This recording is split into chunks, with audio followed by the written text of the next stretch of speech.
खट्टापुर नाम के गांव में गंगाधर नाम का एक व्यक्ति रहता था। गंगाधर की शादी को 5 साल हो रहे हैं। उसकी पत्नी का नाम कामाक्षी है। नितिन और नैना नाम के एक बेटा और बेटी भी है उसे।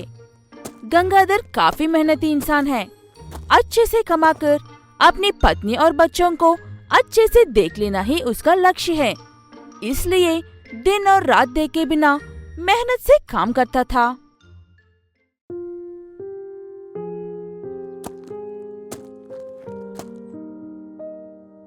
कितना बुका चढ़ा है देखो। इतनी मेहनत करने की क्या जरूरत है तुम्हें, वो भी अपनी तबीयत खराब करके। मैं ठीक ही हूँ कामाक्षी, सारा काम वही का वही छोड़कर आया हूँ। मैं एक बार जाकर आता हूँ। इतने बुखार में भी कहाँ जाने की बात कर रहे हो जी? कहीं जाने की जरूरत नहीं है, काम बाद में, पहले आप आराम करो।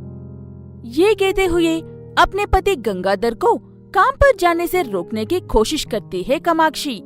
लेकिन कामाक्षी, मैं काम पर जाऊंगा तभी तो हम आराम से 3 वक्त खा सकते हैं और कल की फिक्र किया बिना आराम से सो सकते हैं। इसीलिए कह रहा हूँ, मुझे जाने दो। इतने में बाहर खेल रहे उनके बच्चों से किसी के कुछ कहने की आवाज आती है। तब दोनों बाहर निकलकर देखा तो उनके बच्चों को कोई डांट रहा था। वो देखकर उनके पास भागता है गंगाधर। क्या बात है कृष्णा जी, मेरे बच्चों को क्यों डांट रहे हो? क्या इनसे कोई गलती हो गई है? हाँ गंगाधर, बहुत बड़ी गलती हो रही थी। हम जितने बड़े धनवान हैं, हमारे बच्चे भी उसी स्थान पर हैं। हमारे बच्चे उसी स्थान वालों के साथ अच्छे लगते हैं, लेकिन तुम्हारे बच्चे हमारे बच्चों के साथ खेलने की जरूरत कर रहे हैं।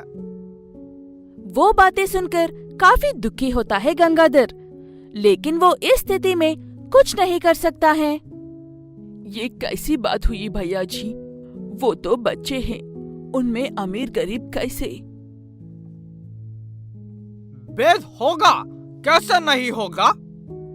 नहीं होगा तो तुम्हारे और हमारे बच्चों में देखने वालों को फर्क कहाँ से नजर आएगा? इसीलिए अपने बच्चों को दूर रखो, अगली बार नहीं छोड़ूंगा। माँ, क्या हम उनके साथ नहीं खेल सकते हैं? कीर्ति ने जो गुड़िया दी थी, उन्होंने वो भी छीन ली मुझसे। मेरे पास से भी रिमोट कंट्रोल कर छीन ली माँ। मैंने देने से मना किया तो मुझे पीटा भी। इसीलिए बेटा, पिताजी एक दिन भी आराम किए बिना मेहनत करते हैं। अगली बार से तुम्हें किसी के पास से कोई भी खिलौना लेने की जरूरत नहीं है। माँ तुम्हें वो सब दिला देगी, ठीक है ना? ये कहते हुए कामाक्षी के पास आकर एक शब्द भी अपने मुंह से निकाले बिना ऐसे ही खड़ा रहता है गंगाधर। उनके हालत के बारे में जानते हुए वो भी कुछ नहीं कह पाती और अपने आंखों में आंसू लिए चुपचाप घर में चली जाती है कामाक्षी। उसके बाद धीरे से काम की ओर चल पड़ता है गंगाधर। ऐसा था गंगाधर का घर और उसके हालत। गंगाधर बॉम्ब से बड़े बड़े चट्टानों को तोड़कर उनसे व्यापार करने का काम करता था। ऐसे हर रोज वहाँ पर जाकर उन पत्थरों को उठाने की वजह से थक जाता है। ऐसे ही उस दिन भी अपनी तबीयत खराब होने के बावजूद काम पर जाकर पत्थर उठा रहे गंगाधर को खुदाई की जगह पर सोना नजर आता है। वो देखकर गंगाधर, अरे ये क्या चीज है, इतना चमक रही है? सोना जैसा है, ढेर सारा है। ये कहते हुए उन पत्थरों को उठाकर सीधे अपने मालिक के पास जाता है। वो देखकर उसका मालिक असली सोना है या नहीं, इस बात की जांच करवाता है। गंगाधर, ये सच में सोना है दोस्त। तुम काफी खुशकिस्मत हो यार, इसीलिए तुम्हें दिखा है। ठीक है, पहले तुम्हें देखा है, इसीलिए इसमें से आधा हिस्सा तुम्हें दूंगा। ये जगह मेरी है, इसीलिए बाकी आधा हिस्सा मेरा, ठीक है ना? नहीं तो ये सब कुछ सरकार के हाथ में चला जाएगा। वो बातें सुनकर जो भी मिल रहा है उसी में खुश रहते हैं। ये सोचकर उसका आधा हिस्सा लेकर वहाँ से चला जाता है गंगाधर। उसके बाद वहाँ पर काम बंद करके अपनी खुद की सोने के जेवरों की दुकान खोलता है गंगाधर। ऐसे उसे काफी लाभ होता है और देखते ही देखते गंगाधर काफी बड़े धनवानों में शामिल हो जाता है। बड़ा घर, कार, पैसे, किसी चीज की कमी के बिना रहते हैं। वो अपनी पत्नी और बच्चों को जैसे देखना चाहता था उसे कई ज्यादा अच्छे से देख लेता है। इसीलिए काफी खुश रहने लगता है गंगाधर। ऐसे एक दिन उसकी दुकान में एक व्यक्ति आता है। उसे देखकर गंगाधर, आपको क्या चाहिए सर? किसी तरह के गहने दिखाऊं? बताइए। मेरा नाम ओबलू है भाई। मैंने अपना सब कुछ खो दिया है और अब सड़क पर आ गया हूँ। लेकिन मैं भीख मांगकर नहीं जीना चाहता। मेरी पत्नी और बच्चों को बिना कोई परेशानी के देख लेना ही मेरी ख्वाहिश है। आप कोई काम दे दे तो मेहरबानी होगी। वो बातें सुनकर तारस आता है गंगाधर को। वो ऐसी ही परिस्थिति से निकलकर आया था, इसीलिए तुरंत काम पर रखकर रहने के लिए अपने घर में ही जगह भी देता है। ऐसे ही एक दिन गंगाधर के बच्चे घर के बाहर खेल रहे थे। ओबुल के बच्चे भी उसके पास खेलने के लिए जाते हैं। नैना की गुड़िया को वही काम रहा ओबुल की बेटी देखती है और नितिन के रिमोट कंट्रोल कार को उसका बेटा देखता है।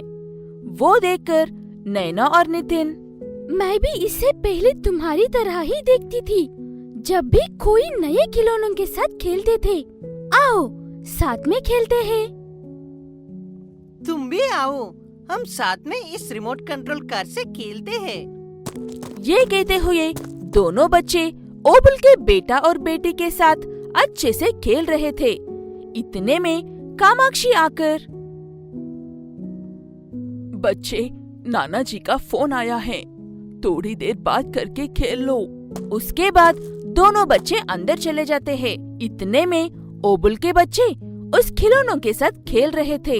इतने में दुकान से लौटकर आ रहा गंगाधर उन बच्चों को उन खिलौनों के साथ खेलते हुए देखकर, ये तो मेरे बच्चों के खिलौनों की तरह लग रहे हैं।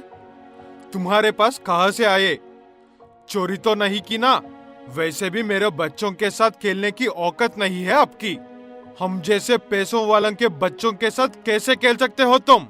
तरस खाकर घर में रहने दिया तो मेरे ही पास चोरी करते हो।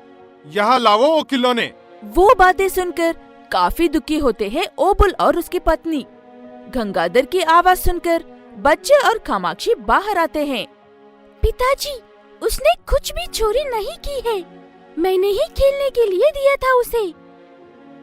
हाँ पिताजी, उस दिन उस अंकल ने मुझसे रिमोट कंट्रोल कार छीनकर मुझे मारने पर जितना दुख हुआ था, आज आपको उन्हीं तरह बर्ताव करते हुए देखकर उतना ही दुख हो रहा है। ये क्या जी, एक समय पर हमारे बच्चों के साथ ऐसा बर्ताव होने पर हमने ही तो भेदभाव करने से मना किया था ना। अब आप ही ऐसे करेंगी तो कैसा लगेगा? वो बातें सुनकर एकदम से अपनी बीती हुई जिंदगी याद आ जाती है गंगाधर को। मुझे माफ कर दो ओबलू। मेरे पास 4 पैसे आते ही मैंने अपने अतीत को भूल दिया था। मेरे बच्चों के पास से एक व्यक्ति ने खिलौने छीन लिए थी, इसीलिए मैं काफी दुखी हुआ था। लेकिन मैंने तुमसे आज ऐसे ही बर्ताव किया था। मुझे माफ कर दो बच्चों। छोटे बच्चों होने के बावजूद तुम बच्चे हमेशा हम बड़ों को सबक सिखाते हैं। अमीर गरीब के भेदभाव के बिना रहकर पैसों के साथ कभी भी घमंड नहीं बढ़ना चाहिए। कितने पैसे कमाने पर भी सबके साथ अच्छे से रहने वाला ही सही इंसान है। ये बात मैं कभी नहीं भूलूंगा। ये कहते हुए दोनों बच्चों को घर में अंदर लेकर जाता है गंगाधर। वो देखकर ओबुल और उसकी पत्नी भी काफी खुश होते हैं।